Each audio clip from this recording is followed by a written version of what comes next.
Gemini, handa ka na bang malaman kung anong swerte at hamon ang nag-aantay sa'yo para sa buwan ng Marso? Sa video na ito, susuriin natin ang mga cosmic energies na maaaring magbukas ng mga bagong pagkakataon sa iyong buhay. Huwag palampasin ang mga insights na makakatulong sa iyo upang ma-maximize ang iyong potensyal. Tara, silipin natin kung anong meron para sa iyo ngayong buwan ng Marso. Hi, welcome back to my channel. I want to introduce myself if you are new here. My name is M and I am an intuitive tarot reader. So in this video or in this tarot reading session, we will be discussing the monthly forecast for the zodiac sign and Gemini for the month of March 2025. And we will be tapping into the theme for the month, your career reading, your love reading, and your health reading. So without further ado, let's begin.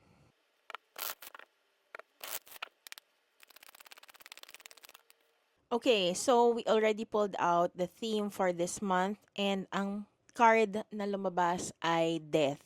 So, death, we don't take this in a literal meaning. So, hindi to dying or pagkamatay.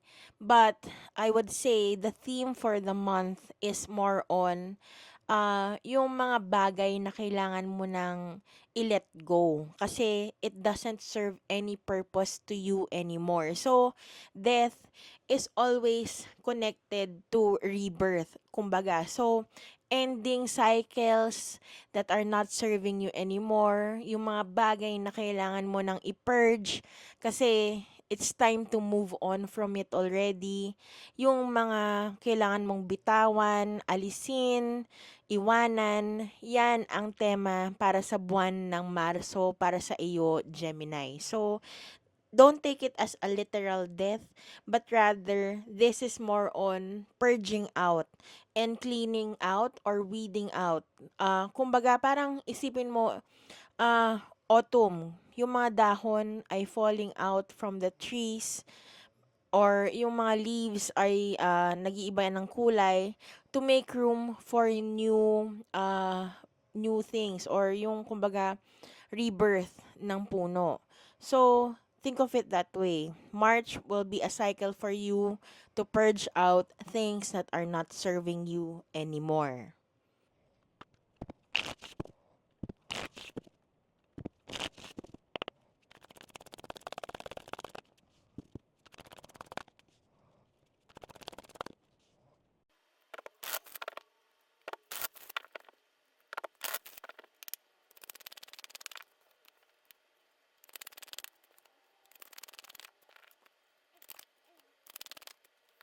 Okay, so the first card that we pulled out, this represents your career reading.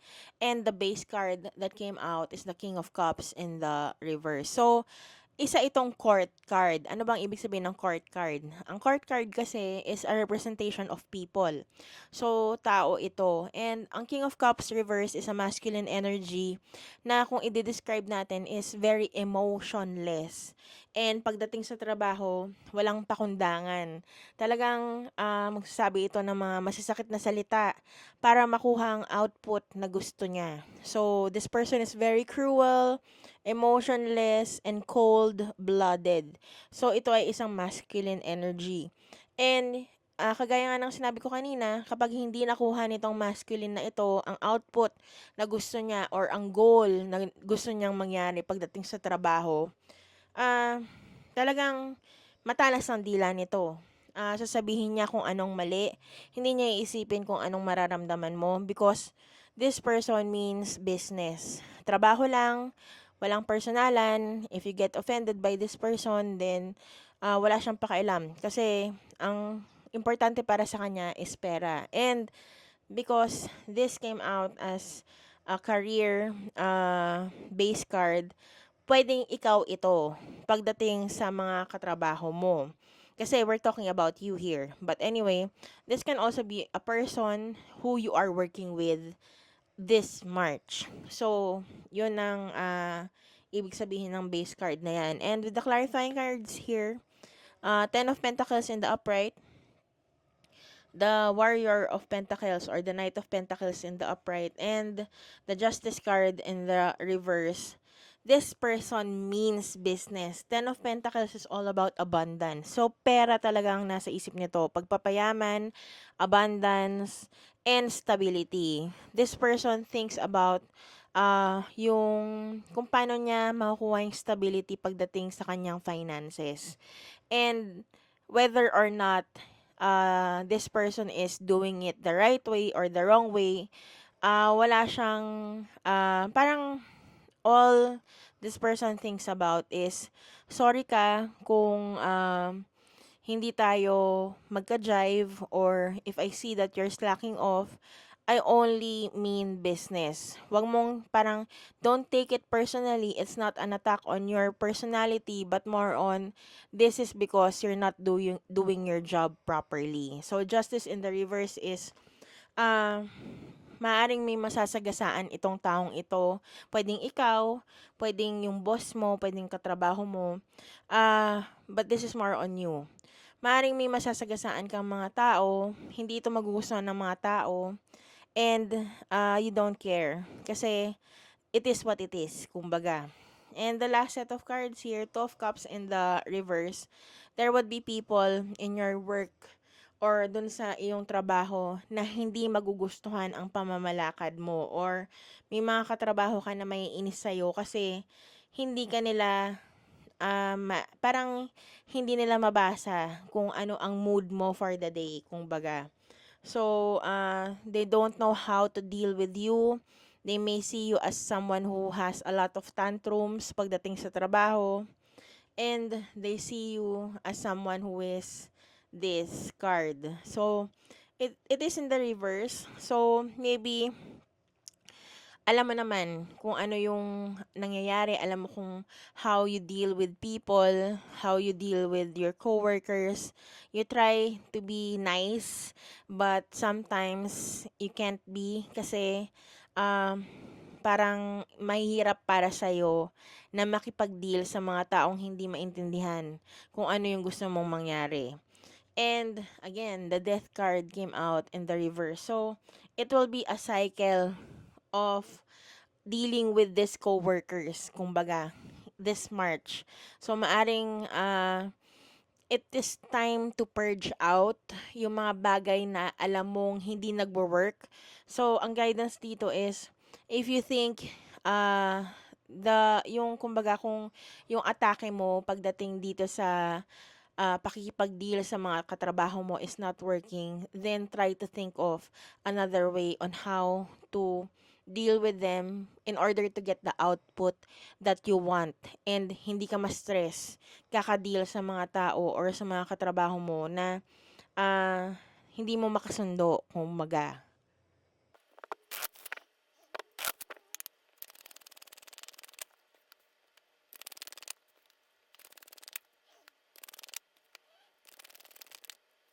Okay, so the next reading that we pulled out, this is for your romance reading or your love life or your love reading. For those of you who are in a relationship. So, you can skip this part if you're not in a relationship and go to the next part, which is for the singles. So, if you're in a relationship, dear Gemini, the base card that came out is the Seven of Coins in the reverse. So, this March, there would be things na hindi magwo-work out or dead end. Again, death. So, dead end, kumbaga, pagdating sa relationship. So, what do I mean by that? Maaaring may mga bagay na hindi kayo magkasundo ng partner mo at nagmamatigasan kayo and wala kayong mapapala or hindi uusad yung growth or yung progress ng mga bagay-bagay kasi hindi kayo mag-meet halfway. Yan ang sinasabi ng card na yan. So, try to keep in mind or be mindful pagdating sa mga bagay na hindi nyo mapagkasunduan. And with the clarifying cards here, Six of Wands in the reverse, the Judgment card in the reverse, and the Six of Cups in the upright. Sinasabi dito, there would be things that you will be arguing about. May mga away na mangyayari this month of March, and maaring mga major na away ito. So, malaking sagutan kumbaga. And sinasabi dito, it's because you're thinking of the welfare of your family or the relationship itself. Para sa'yo, maganda naman ang intention mo towards dun sa mga pinaglalaban mo. Pero maaring iba ang tingin nito or maaring iba ang point of view ng partner mo tungkol dito.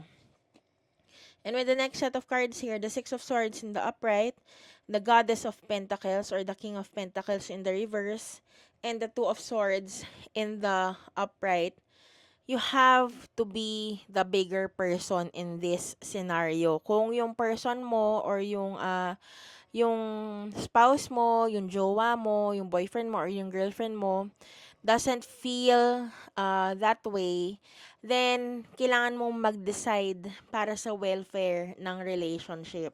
So, ikaw na mismo mag-decide. Be the bigger person. Kung ayaw magpakumbaba ng isa, then have a truce. Sabihin mo sa kanya na, sige, dahil hindi tayo magkasundo, ako na ang magsa-step down. Which is very unlikely, di ba? Because Gemini. Anyway, so, yun ang guidance.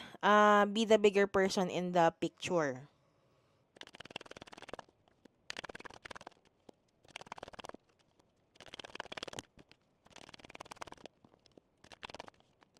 Okay, for those of you who are single, ito ang love reading nyo for the month of March. And maganda yung mga cards na lumabas.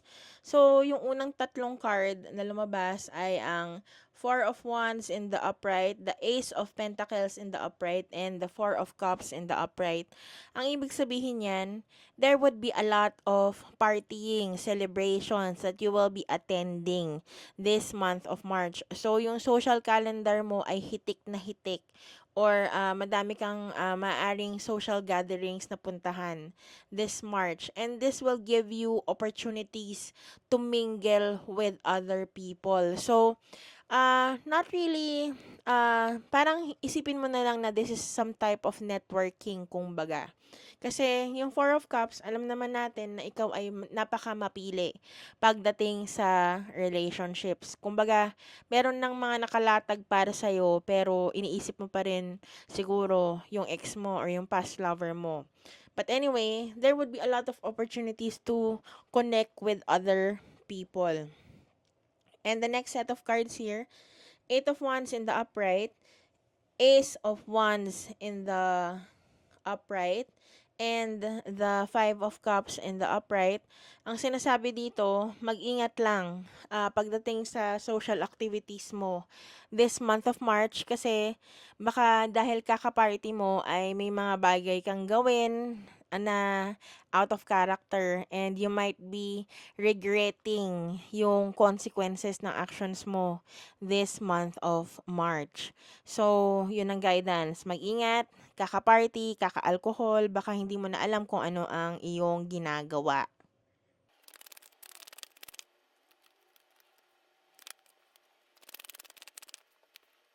Okay, so the last card that we pulled out here, this represents your health reading. And the card that came out is the Tower card in the upright. So, ang Tower card sa pagdating sa tarot ay very notorious kasi this means abrupt changes or mabilisan na pagbabago. And pagdating sa health reading, ikaw ay pinag-iingat kasi maaring magkasakit ka this month of March ng hindi mo alam or mabilis. Kumbaga, or puwedeng, ito din ay aksidente. So, mag-ingat kasi maaaring, mapunta ka sa sitwasyon na hindi mo namamalayan na nandun ka na pala. So, kung ikaw naman ay female, ang Tower card ay, puwedeng connected sa pregnancy. So, unwanted pregnancy, puwedeng ito din ay stillbirth, kumbaga. So, mag-ingat sa ganong bagay. With the clarifying cards here, ang nakikita ko is mag-iingat sa tubig. Kasi puro cup ang lumabas na uh, cards dito. So, accidents on water might happen this month of March. And Also, fire. So, mag-ingat sa ganun. Also, your mental health. Kasi fire is connected to anger. So, mag-ingat dun sa mga biglaang rage of emotions na mararamdaman mo, tapos magbe-burst out ka. Mag-ingat kasi baka mamaya may mag-rupture na vein, kumbaga.